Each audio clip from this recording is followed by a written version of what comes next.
patterns with you. They still have trouble with grammatical function of sign language. So she didn't find much gain with using ASL with these children here. However, another review found that sign language helped result in a quicker and more complete learning of vocabulary. So they found more gains. They said, oh, sign language really is helping these children with ASD. But the caveat of that is that children who did not have good verbal skills benefited more so than children with some verbal skills. So for example, with my client who has a little bit of verbal skills, he is using those unusual vocalizations, and he is starting to mimic sounds with me, like ba, ba, ba, and wa, and ma. We're getting ma from him. He might not benefit well from this because he has verbal skills. But children with absolutely no verbal skills may have a better benefit from sign language. And just to kind of personalize this a little bit, I want to read you an excerpt from one of the studies I looked at. It's a program called Bridge of Signs. And she used ASL for a variety of children with disabilities. So some children had Down syndrome, some had autism. There are a few others. But I wanted to read this one little excerpt because I thought it was such a good personal view of how conflicted the research is. So she wrote, in one case, a nonverbal school-aged child affected by autism and who had, up to that point, spent much of his day screaming or being physically out of control, learned to stop his agitation to watch his teacher sign for him.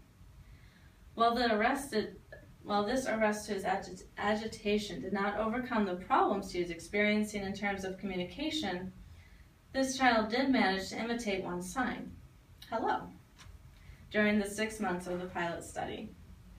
This boy, who was challenged and who challenged the people in his environment to communicate with him every day, had not until that point used any spoken or sign language to articulate his thoughts and feelings. Despite the fact that he produced the sign only in response to his teacher's sign prompt, so if we said, say hello, and he would follow that. Despite that fact,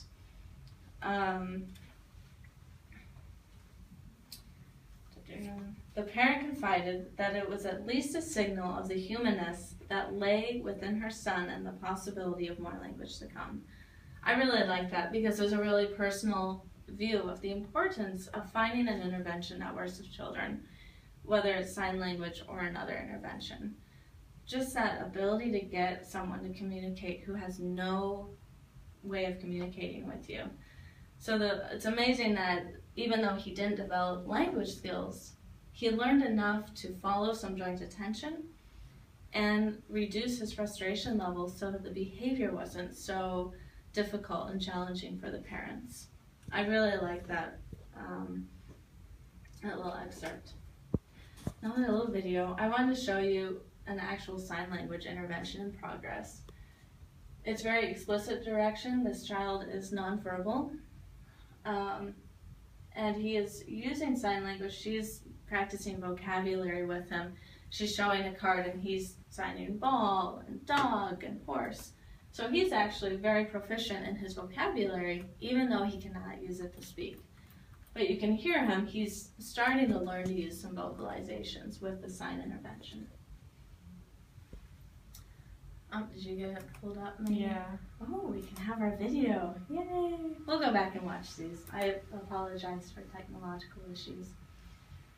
Alright, this was a new one to me. I had never heard of this syndrome until I started this literature review. Landau-Kleffner syndrome is a rare epileptic disorder, and it begins at about 3 years of age to 7 years of age. And what happens is children will experience these massive seizures that actually regress their language ability. The seizures are so severe that they lose their language capabilities. Excuse me. And interestingly, the loss of language actually is very similar to symptoms of ASD. They have shorter language productions. They make up words. That's the neologisms, are made up words. Jargon is nonsense words. They may have voice difficulties, auditory processing deficits. Apraxia speech, that's when they have poor motor control, so they have difficulty even planning for speech processes. So they may know what the sound P sounds like puh, but they can't even make they can't plan their muscle movements to make that sound. So it's a very detrimental disorder. It's actually very sad because of this.